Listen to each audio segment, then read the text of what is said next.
lanjut ke fakta Nabi Khidir berikutnya. Banyak yang bilang kalau Nabi Khidir ini dikenal sebagai penguasa samudra.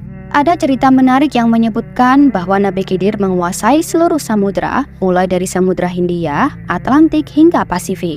Kemampuan ini membuat beliau bisa berpindah-pindah tempat dengan cepat. Misalnya, sholat subuh di Masjid Nabawi, zuhur di Masjidil Haram, dan seterusnya. Salah satu kisah terkenal tentang Nabi Khidir adalah pertemuannya dengan Nabi Musa di lautan yang diceritakan dalam surah Al-Kahfi.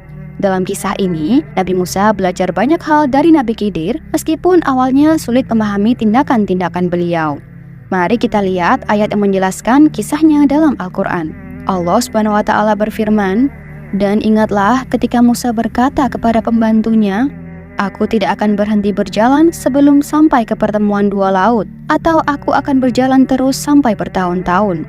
Maka ketika mereka sampai ke pertemuan dua laut itu, mereka lupa ikannya, lalu ikan itu melompat mengambil jalannya ke laut itu."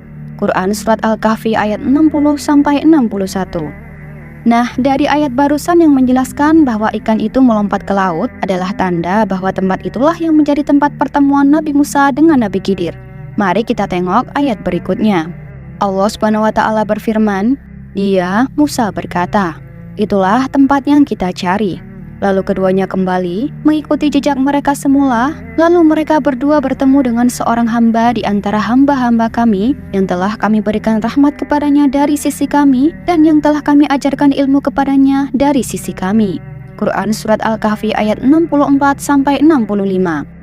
Jadi, bagaimana menurut teman-teman doyan cerita? Apakah Nabi Khidir penguasa samudra? Coba tulis pendapat kalian di kolom komentar.